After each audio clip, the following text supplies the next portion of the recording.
Ramadan, ça nous permet de rappeler le sens de ce que ça veut dire ne pas manger, ne pas boire, d'avoir l'empathie nécessaire qui nous permet de se mettre dans la situation des gens qui souffrent. Donc Ramadan, parfois pour certains, un zèle dans la consommation jusqu'au gaspillage, qui va même à l'encontre de l'esprit même des enseignements de l'islam, quand il nous interdit formellement de tomber dans le gaspillage. Cette nourriture du corps, on s'y intéresse énormément.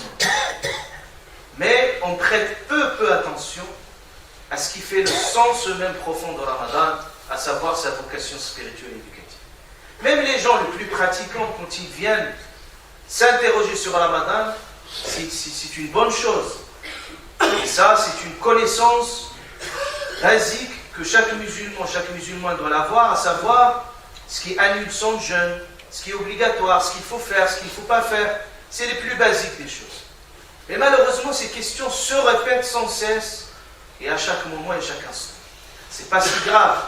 Les gens, ils sont là, les imams, ils sont là pour répondre à un certain nombre de questions. Mais au bout d'un moment, il faut intégrer un certain nombre dans nos têtes ce que ça veut dire le jeûne, de ce qui annule le jeûne, de ce qui est préférable de le faire, ce qui n'est pas préférable de le faire. Mais les questions, parfois, sont d'ordre jurisprudentiel.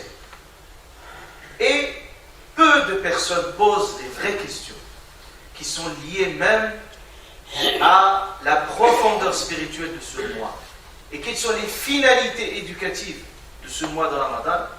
Et c'est sur cette base éducative que nous pouvons mesurer réellement l'authenticité de notre jeûne. Parce que si dans la pratique du jeûne, il y a une incompatibilité, pour certains, ils peuvent, oui, s'abstenir de boire et de manger. Certes, c'est la pratique la plus basique que tout le monde peut le faire.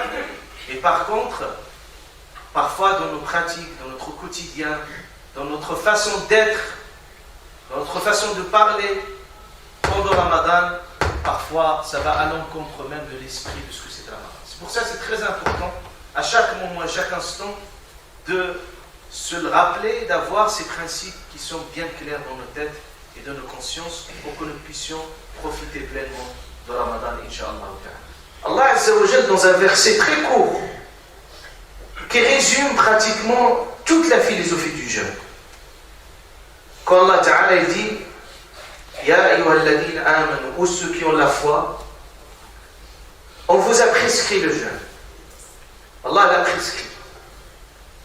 Comme un médecin, quand il vous prescrit quelque chose, c'est pour votre bien. Qu'Allah détient l'exemple suprême, c'est un exemple pour comprendre le sens de prescrire. Prescrire, c'est mettre à disposition. Allah Ta'ala a mis cette pratique qui n'est pas, Allah Azza wa Jalla dit, comme on l'a prescrit à ceux d'avant vous. Il n'y a aucune religion où la pratique du jeûne n'est pas une pratique importante. Vous avez le carême, vous avez le jeûne, dans toute pratique spirituelle, quelle qu'il soit la religion. Mais ils prennent des formes différentes. Mais en islam, il a pris cette forme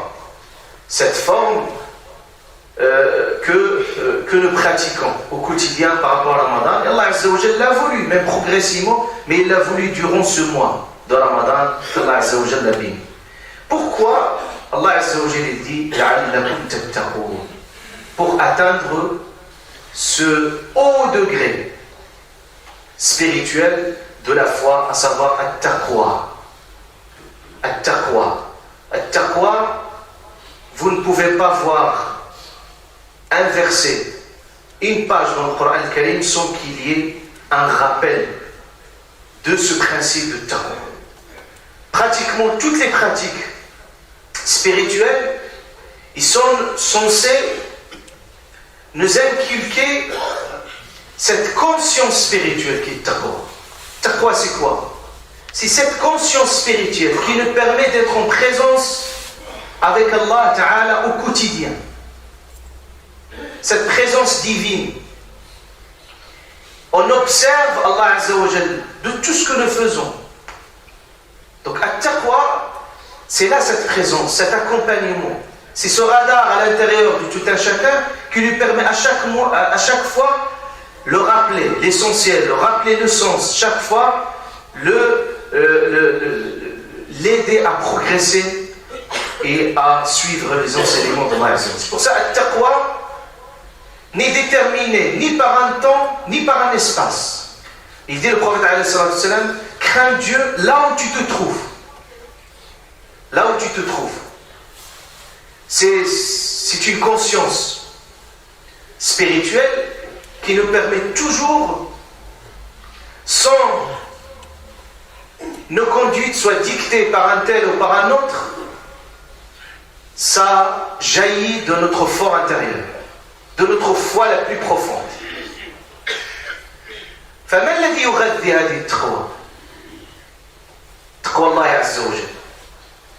تقوى الله كما كان يسألها النبي صلى الله عليه وسلم في السر والعلن. السر والعلن. تقوى الله, comme le prophète عليه الصلاة والسلام l'a cherché, il dit en public et en cachette. Ça nous permet d'être cohérent avec soi. Pas être une personne en public et on est une autre en privé. Taqwa, ça permet une forme de cohérence et d'authenticité.